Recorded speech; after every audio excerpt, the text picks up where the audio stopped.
So, lads, today we have to talk about this, and you got some people online that don't understand basketball, that just purely look at this from a lens of on a game by game basis, not and look at basketball based on if you win, it's good. If you lose, you're bad. If you make a shot, it's a good shot. If you miss a shot, it's a bad shot.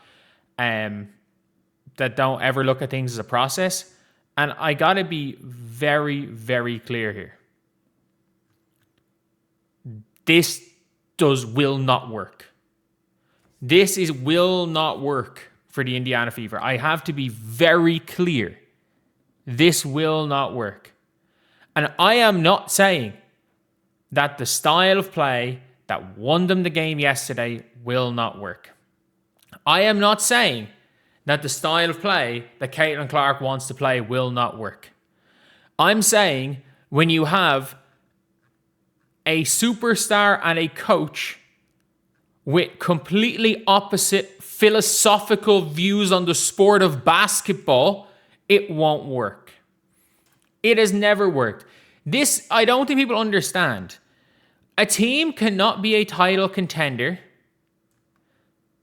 when they play two opposite styles depending on whether one player is on the floor or not.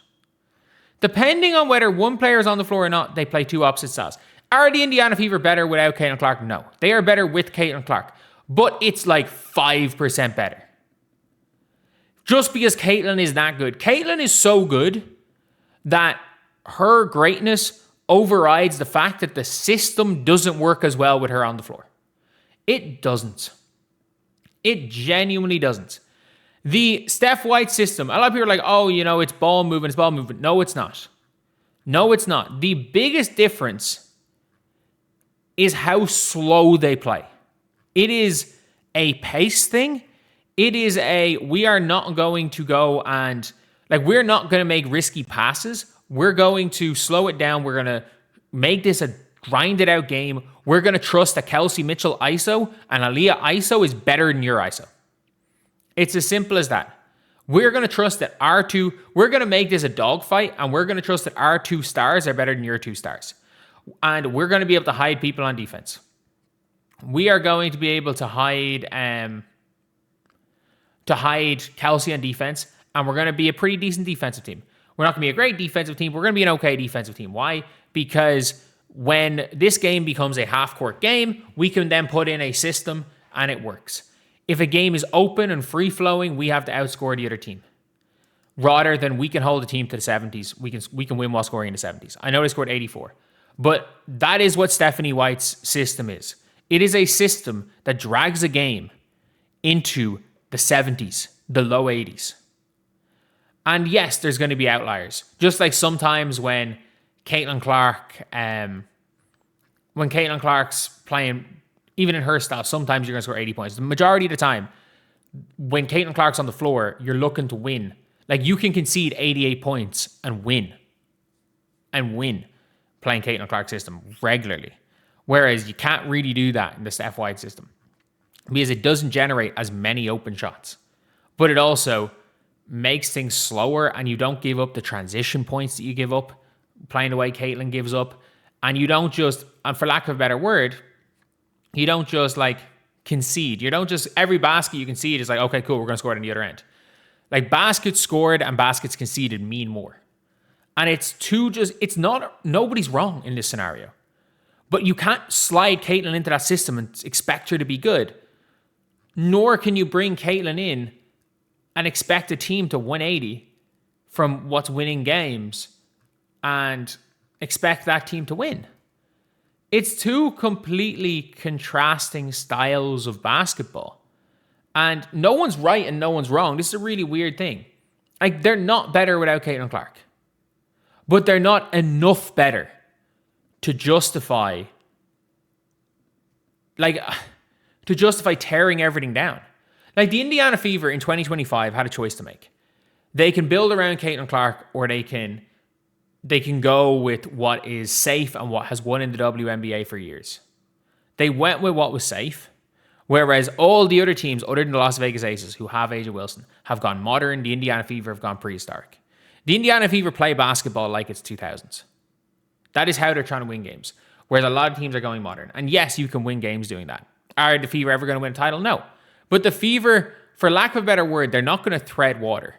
If you take Caitlin Clark off the Indiana Fever, if Caitlin Clark did not play a single game this season, the Indiana Fever are probably 12-8 still or 11-9. If Caitlin Clark played 0 games this season. Like, we got to be real here. If she didn't play a single game, they're probably 1 game better. Or like 1 game better. And that's not like, and people are like, oh, look at Caitlin's stats. No. Caitlin's going and just putting up numbers. There's a big difference between the process. There's a big difference between a process and an outcome. Like, Caitlin's that good. But it's like, when you look at teams, it's like, for example, hypothetically, if the Indiana Fever went and, or even Indiana Fever, sorry, Phoenix Suns in 2005, after Nash won his first MVP, they're clearly going somewhere. They've won 60 games. They're fantastic. They're clearly going somewhere with the way they're playing. But could you imagine if Nash then got injured instead of Amare, and instead of Mike D'Antoni was fired, and they brought in a Tom Thibodeau? He wasn't assistant coach for the Celtics. He became the coach. And Tom Thibodeau made the Phoenix Suns this gritty team.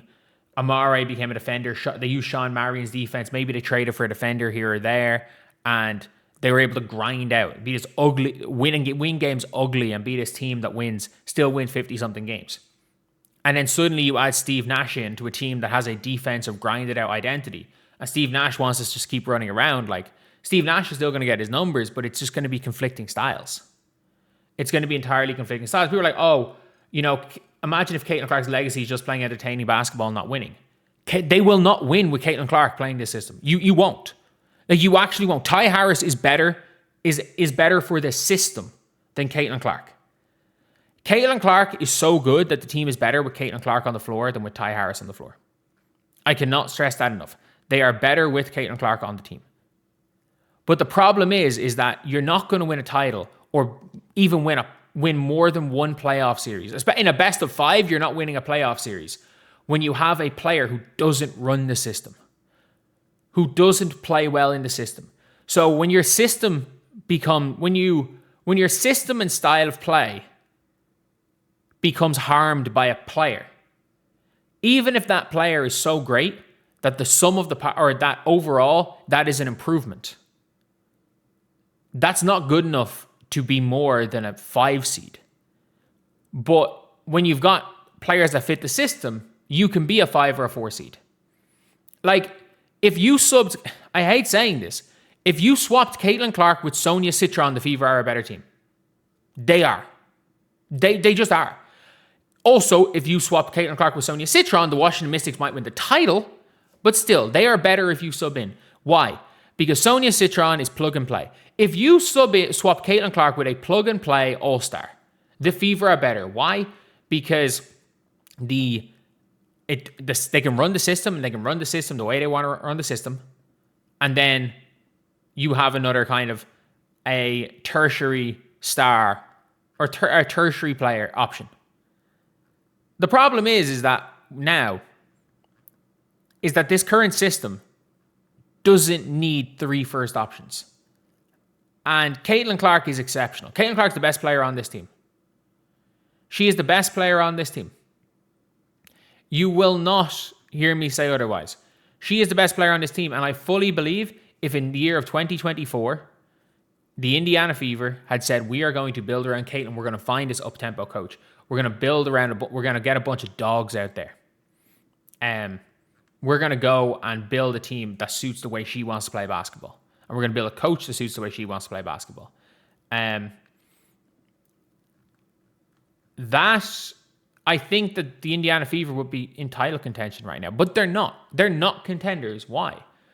Because, again, you are in a situation where you have a coach and your main option with conflicting views of the sport of basketball. Like, it's not even a case where it's like, oh, they don't get along. I think they get along fine. They have completely conflicting views on the sport of basketball. And it doesn't work. Like, for the Indiana Fever, you either make one or two choices. You trade Caitlin Clark for someone who fits the system better, or you trade everybody except Raven Johnson and Aaliyah Boston, and you fire the entire coaching staff and you build around Caitlin. Because trying to build with a coach that has a system that doesn't suit your star player is a recipe for mediocrity. They're never going to be a bad team. They have literally the second best player in the world on their team. It doesn't really matter what you run. When you have Caitlin Clark on your team, you're going to be good. But you're not going to win. You're not going to win if you put Caitlin in a system that not only she doesn't thrive in, that she doesn't thrive in, but also that she doesn't improve. She makes the system worse. She's so great that the team is better even though she makes the system worse. And there's not going to be an adjusting to the system because that's the type of coach Stephanie White is. She is a reactive coach. Stephanie White wants to game plan. She wants to make it things dogfight. She wants to take teams out of their A game, their B game. Caitlin Clark, the way she wants to play is, I don't give a shit what you do. We're going to beat you. I don't give a shit what your tactic is, what your game plan is. We are going to beat you. We're going to play this way. We are going to outgun you. We're going to outplay you. And we're going to outrun you. The Fever don't have the players to do that. The Fever don't have the coach to do that. And it's not going to work. This is not a suddenly, oh, you can't celebrate the Fever winning. The Fever are going to win plenty of games without Caitlin Clark. They're going to lose plenty of games with Caitlin Clark. They're going to lose plenty of games without Caitlin Clark. They're going to win plenty of games with Caitlin Clark. It is not going to work. There's no amount of, oh, you're supposed to be celebrating to point out that long-term, this is not going to work. They might win a couple of games. This is not going to work. I cannot stress this enough. This is not going to work.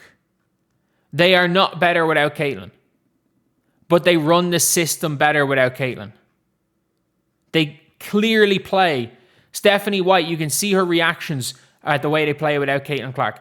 They clearly play closer to the way that Stephanie White wants them to play without Caitlin. That is not saying that they're better without Caitlin, nor is that saying that Stephanie White thinks they're better without Caitlin. Because, I'm sorry, just getting rid of Caitlin and replacing her with nobody, they're obviously better with Caitlin. But if you replaced Caitlin Clark with Paige Bueckers, they probably win the title. If you replace Caitlin Clark with Paige Bueckers, the finals probably the Dallas Wings versus the Indiana Fever. I'm not joking. If you swap those two, the finals are probably the Wings versus the Fever. Because I think it's a win-win move. The Dallas will never make it, but I think it's a win-win move. Like, if you gave Caitlin Clark that Dallas Wings team, she's dragging to the finals. If you gave Paige Bueckers, if you put Paige Bueckers in as the super role player, like second/third option, they probably win the title too. If you replace Caitlin Clark with Sonia Citron, they're contenders. I don't think they're contenders right now. I don't think they're contenders without Caitlin. I think whether or not Caitlin Clark plays, I think they might fluke another playoff series, but they'll lose, like they'll win a couple of playoff games with or without Caitlin. And for me, that's kind of scary. For me, that is kind of scary because I'm like, you can't, look, I'm going to be real. You can't have you can't have a top 5 trade asset in the league who doesn't impact your team, who wins and loses, who has a negligible impact on whether your team wins or loses. And that is a factually correct. Like, does she impact the team in a positive way? Yes. Is she the best player on the team? Yes. Are the team better with her? Yes. But it is negligible. And you can't have a trade asset that by trading, you can set your team up for the future. You can't justify having a player, again, that you can, by trading them, you can set up your team for the next decade on your team when they're barely making an impact.